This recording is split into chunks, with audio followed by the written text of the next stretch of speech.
Welcome back to the channel Let's Win. Through this video, I'll be sharing some of the really important and easiest questions asked in the exam for class 8 chapter Squares and Square Roots. Our first question be, find the smallest number by which 9408 must be divided so the quotient is a perfect square. Also find the square root of the quotient. To understand this, we just need to know about prime factorization method. First thing, prime factorize 9408 so that we can write it as 6 times 2, 1 times 3 and 2 times 7. If you have any confusion in solving prime factorization method, you can watch the previous video on finding the square root. As you can see, after pairing them, 3 is left alone. That means 9408 will not be a perfect square. So to make it a perfect square, we have to divide 9408 by 3. If we divide RHS by 3, we get 6 times 2 and 2 times 7. Added to it, if I divide LHS by 3, that is 9408 divided by 3 will give us 3136. As we have the perfect grouping done on the right hand side, we can say that 3136 is a perfect square. To find out the square root of 3136, very much easy. It is going to be picking up one number each from each pair, collectively multiplying them will give us 56. So we can say that the required smallest number by which 9408 must be divided will be 3, and also square root of 3136 that we have got after dividing the LHS by 3 is going to be 56. Another question can be, is 2352 a perfect square? If not, find the smallest multiple of 2352 which is a perfect square. Also find the square root of the new number obtained. So first, let's check whether 2352 is a perfect square or not.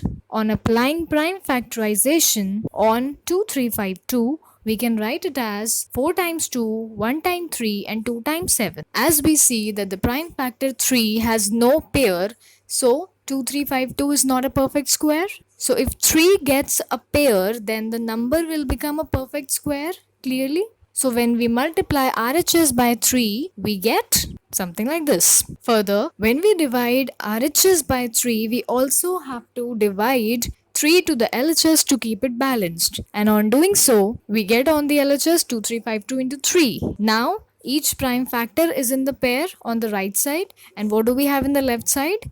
We get 2352 into 3, which gives us 7056. So 7056 is our new perfect square. What about the last part of the question? If you want to find out the square root of the new number, so thus the required smallest multiple of 2352 is 7056, which is a perfect square. And from this further, we can easily make out that the square root of the new number 7056 is going to be 84. Another important and easy one. Find the smallest square number which is divisible by each one of the numbers 6, 9 and 15. So the smallest square number or the least number which is divisible by each one of them of 6, 9 and 15 is going to be their LCM. To find the LCM, just the way we do in prime factorization, here we will look for the smallest prime number that can divide all the three numbers 6, 9 and 15. On applying 3 on the first step, we get 2, 3 and 5, as when 6 divided by 3 gives 2, 9 divided by 3 again gives 3 and 15 is also divisible by 3 giving 5. In the second step, we have 2, 3 and 5 and we see that all are prime numbers. So there will be no number that can divide all the three of them together.